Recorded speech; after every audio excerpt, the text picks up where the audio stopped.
All right, hi. Welcome to part two of option trading for intermediates. We're going to continue off where we were doing in options.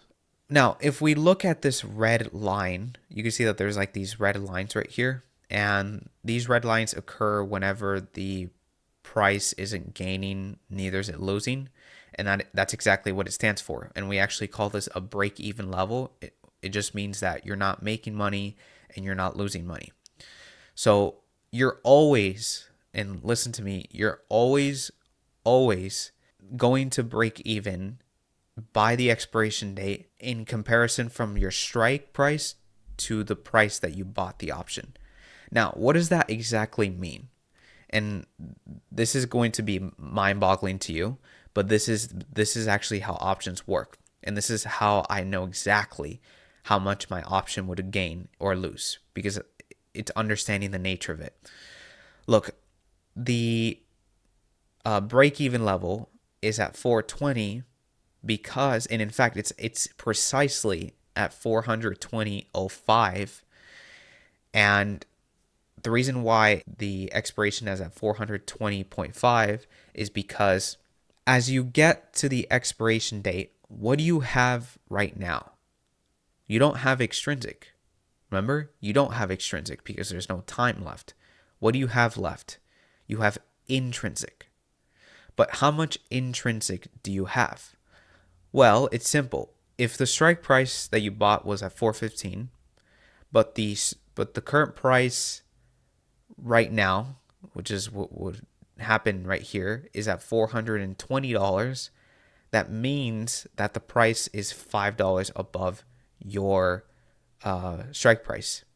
However, you would still be losing money like that.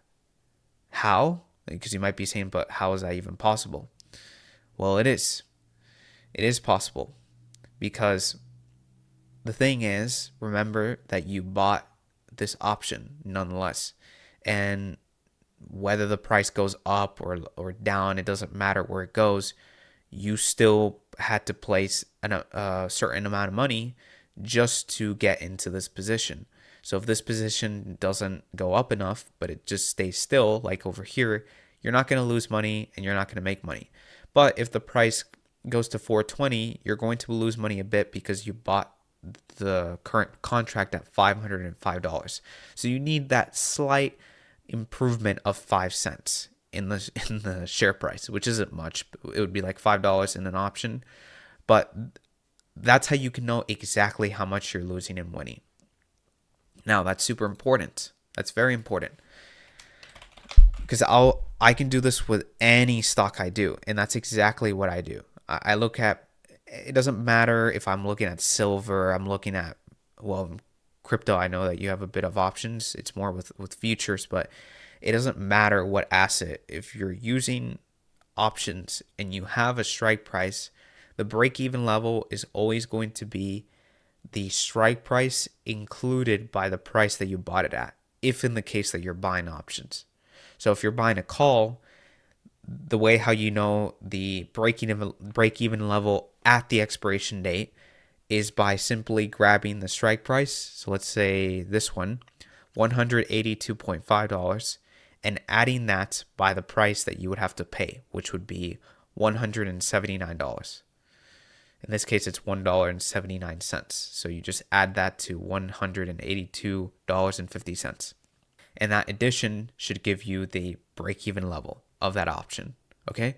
And the same thing applies with puts. So if you're buying a put at 170 and you have to pay $120, but each share is 100, so let's say like each of those shares, is $1.20. The stock has to move a bit below 170, exactly 170 minus 1.20, and that subtraction would give you also the break-even level for puts. Okay, I'm showing you the realism of options here.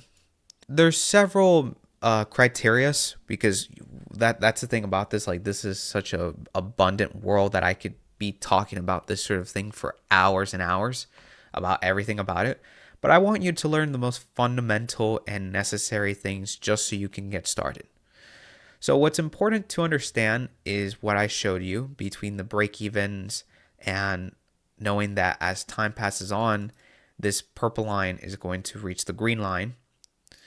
And an additional thing is that you can actually add more of these lines. So you can do that if you click this plus line. And if you just put this at, let's say, 430, you put another one at 440, and so on. You can add as many as you want.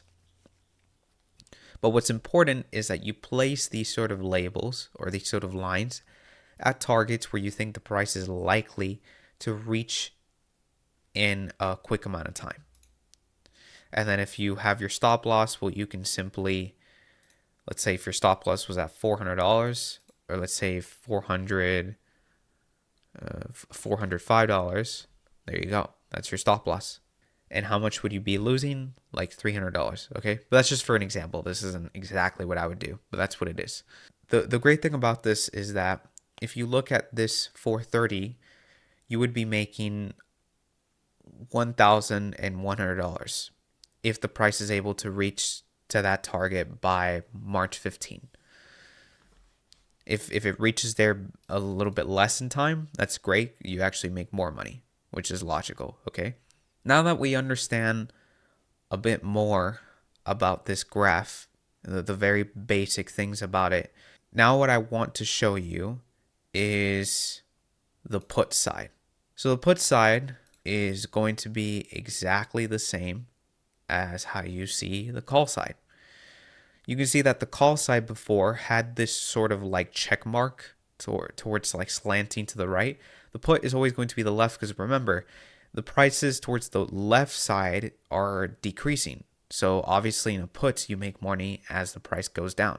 So of course, this line graph is going to make more money in its option because it's a put.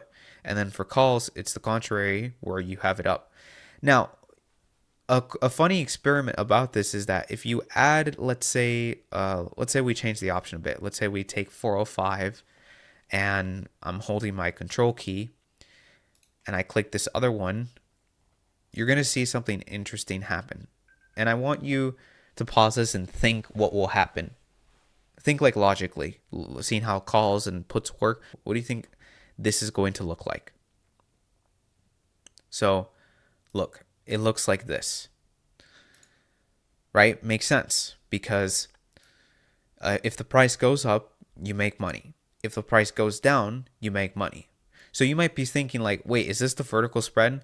No, this isn't the vertical spread, but this is actually called a strangle. And this is actually pretty common. It isn't a common way to trade because it's a bit risky if you're doing it commonly. People usually do this sort of trade if they're doing earnings, because earnings are able to offset a little bit the time, because remember that earnings bring a lot of volatility. So if the price, let's say as an example, the stock had a extremely good earnings, the price goes up significantly in a few hours, then the call side is able to gain so much more, enough to offset the losses that you're taking on the put side. So you see, that's the way how it works.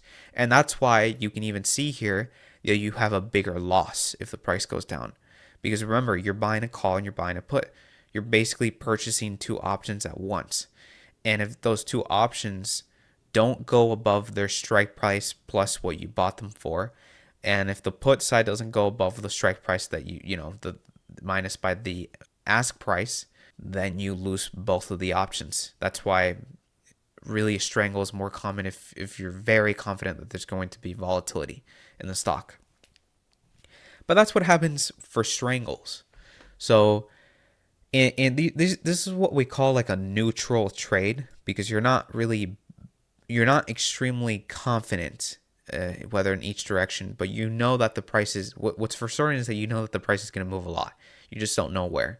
And this could be a good strategy, though I don't recommend you to do this a lot of the times, because it costs a lot and it's just risky if you don't do it out of earnings. Okay, now let's talk about what we've been waiting to talk to and that's vertical spreads. So the way how you construct a vertical spread is actually by this. So let's say that I decide to look at a expiration date at March 28th, and it's a weekly options, and I recommend you to only do these on weekly options for vertical spreads.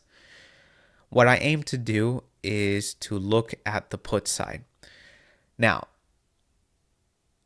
when I construct vertical spreads, I cannot simply do this option structure with this sort of data I see here. I have to add more parameters. The way how I do that is by clicking on the layout, and I want to add more things to this. So don't worry about not understanding these sort of variables, because I'll explain them in a few minutes, but I just want you to add them. So I want you to search up delta. Then I want you to search up mark price. I've already added, but if you don't have it added, add that too. I want you to also add extrinsic and intrinsic. Okay? That's pretty much it for now.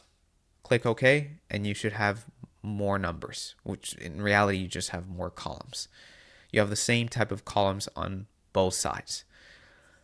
What I primarily look for in vertical spreads is the delta. Okay?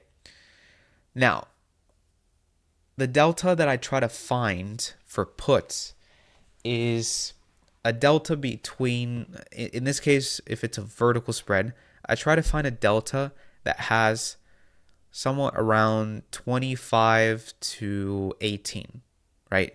So where exactly is that? Well, this is extrinsic. This would be the delta.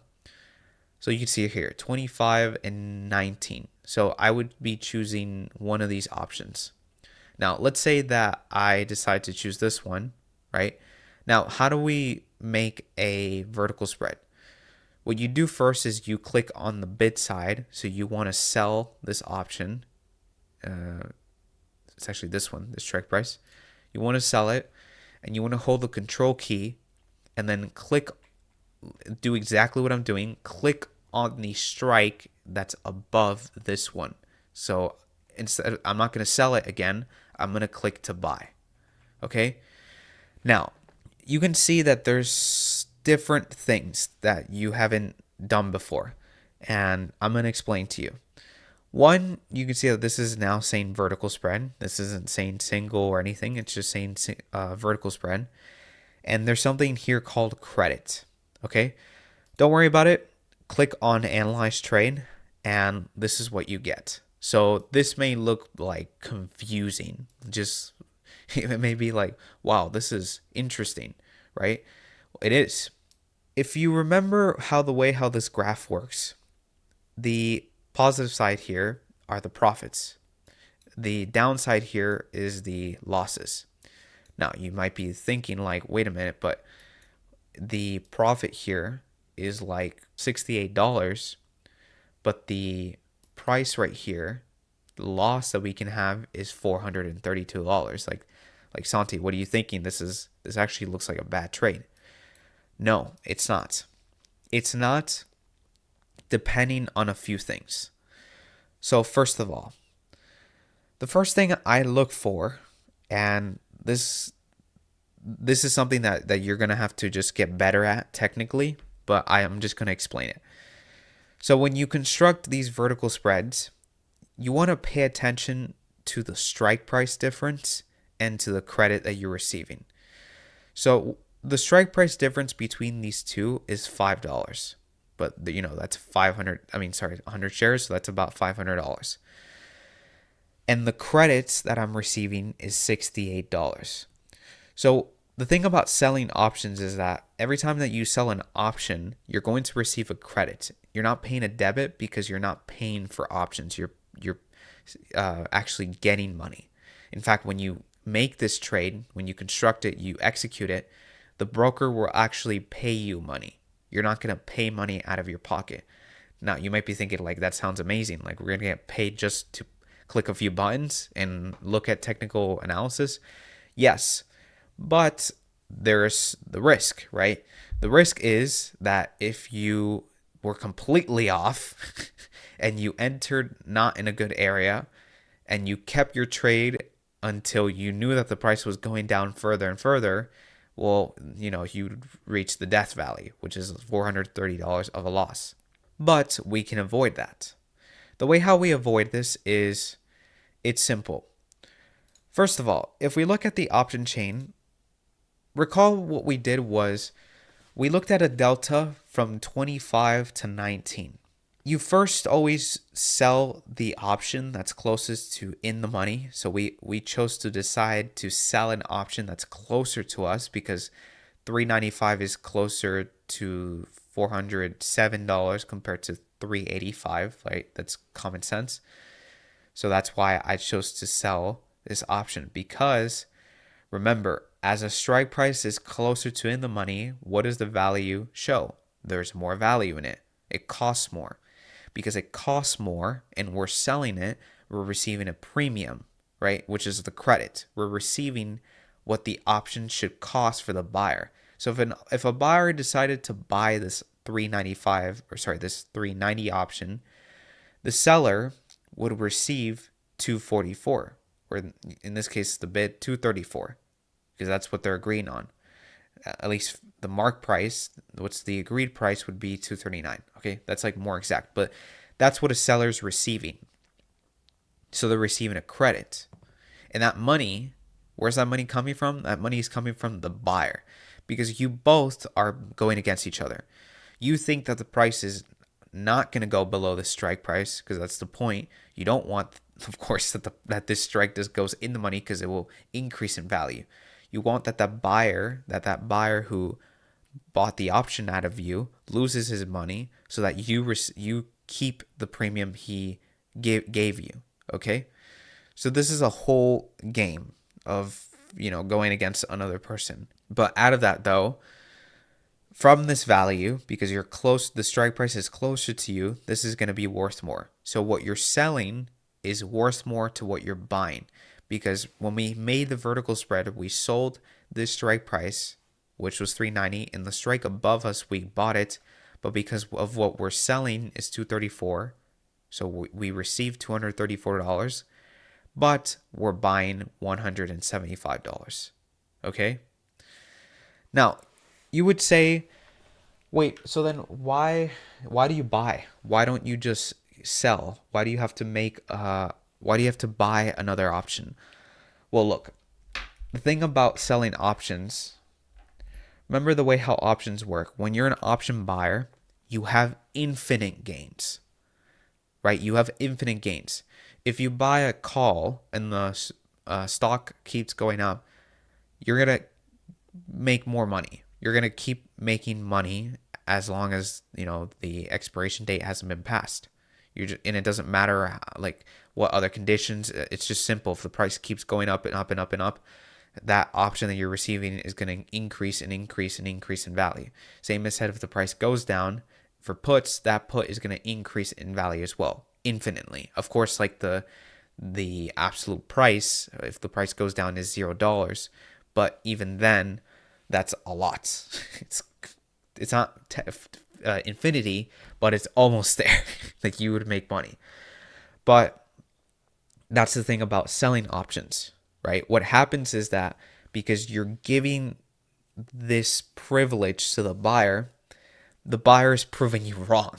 So if you decided to sell this option at 234 and this option decided to increase in value to $4, you've just now lost double the money you lost. And if this option increases to $600 to $700 to $800, you're gonna continue to lose money. And let me show you this so you can visually understand what I'm trying to say. Look, this is what you see when you sell an option. It's like you flipped over a call option. You flipped it over because you have a capped profit side, but your loss is infinite. It can keep going down and going down and going down as time goes on, right? Now, you would say like, okay, then who's crazy enough to sell options? Well, look, I mean, the world's not black and white. Just because an option that you're selling has an infinite loss ratio does not mean that it's bad. It would be bad if you're foolish enough to continue to hold the option when it's clear that the stock has lost its momentum to continue to go to the direction you're moving at. So it's just being logical. That's why I keep saying it's not the strategy, it's your system, and that's what you need to do. But that's why I buy a call option, because you're offsetting this loss. That's why when we bought that option, yes, we lost money, but we didn't keep losing money as the price went up, because remember what's happening here. Even though the put is continuing to increase, which means that you're losing money, but the put option that you bought is increase in value. So you're literally losing here just basically the premium between both of them. The premium and option means the price of the option, because we're selling. I'm just going to look at the mark price. If we're selling at 239 and we're buying at 170, the premium difference between this one and this one is $239 minus 170. That's about $69. So that means that over here we're losing $432. So why are we, if you saw that, the difference was 69, why are we then losing 432? Because of this strike difference. That's what I was saying before. It's exactly because of that strike difference. Look, it's simple. What happens? I want you to get, I know that this is boring and this is complicated, but this is how you get good at options. Options is very technical. That's why people have a hard time with it, because it's a bit different from stocks, where you look at the price and it's a lot more passive. Options are not passive. That's why there's a lot of flexibility, but that flexibility comes with its own package. It requires you to understand more variables and terms, but if you understand them, right, if you create a habit, this is just habit in your subconscious mind. If you just continue to learn one by one, you will definitely understand it. Okay. I remember when I was doing this from the start, I didn't know any of this, but I came upon it as I just continued to learn about things. And then that thing led me to another study, and it just continued to go on and on and on. Going back to this, the reason why you're losing $432 is because of this. Look, what is going on here? Well, you're put in the option. Yeah, the puts, because look, the strike price of 390 that you're selling is right here. You can see that there's like a slope, but then the break even is right around 389.33. Now, why is our break even there? How is the break even there? It's actually pretty simple.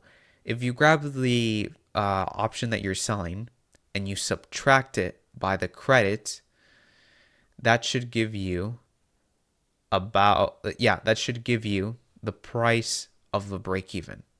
So it's similar to the options when you buy. However, as you see here, the place where the price bottoms is exactly at this strike, 385. So really, between your break even to your bottom, there's a $5 difference, and there's always going to be a $5 difference, because that's the difference between both of these strikes. Now, why does this happen? Because you should be scratching your head, why does this exactly happen? Well, this is the thing.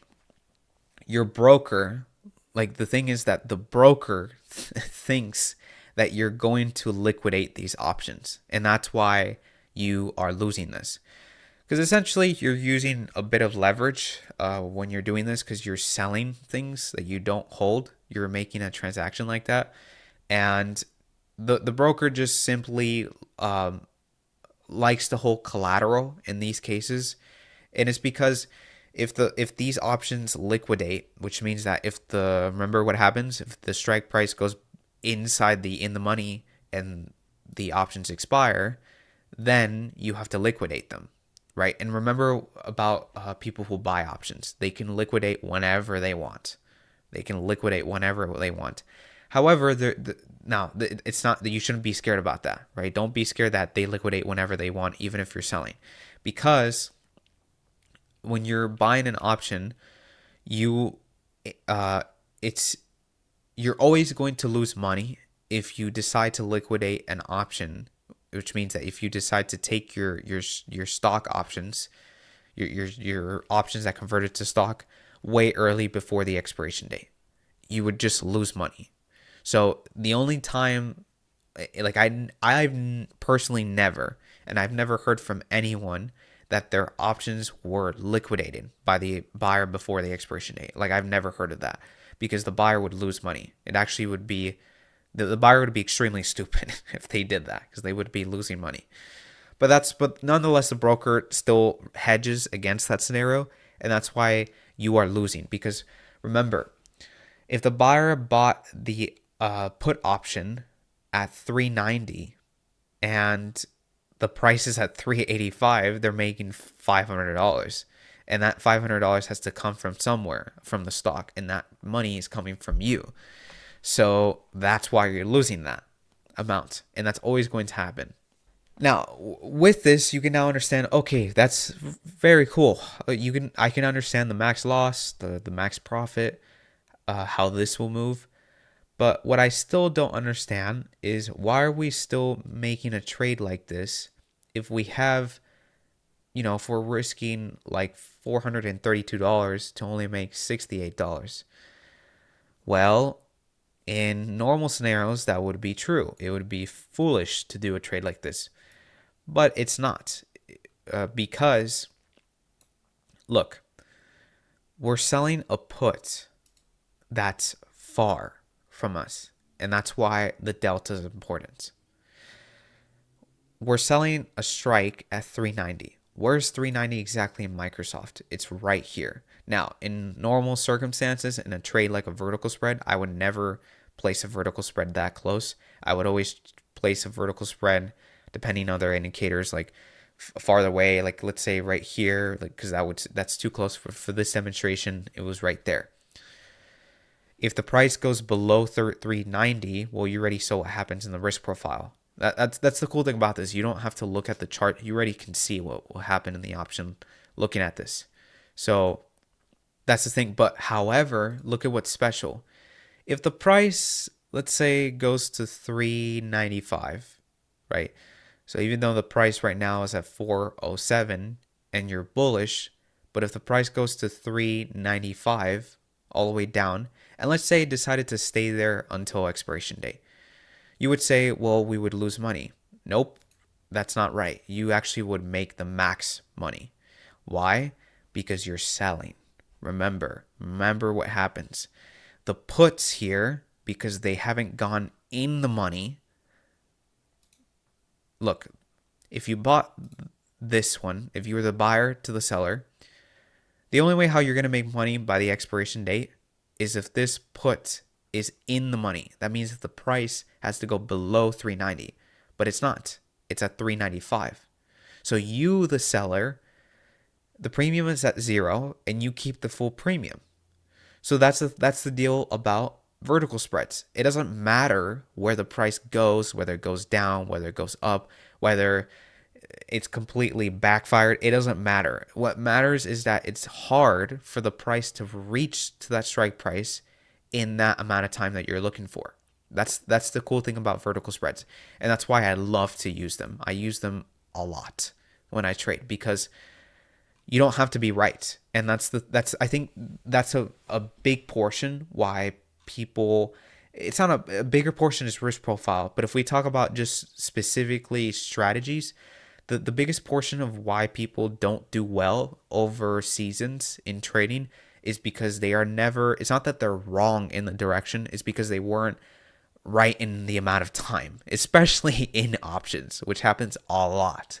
It happens very frequently that people are right in the direction, right? The price goes up, but it doesn't go up enough in time for them to benefit. And even if the price went up significantly, but it went up all the way 2 days before the expiration and they bought it when there was 20 days, there's no hope. They would only recover a small amount of the money and they would have actually lost money.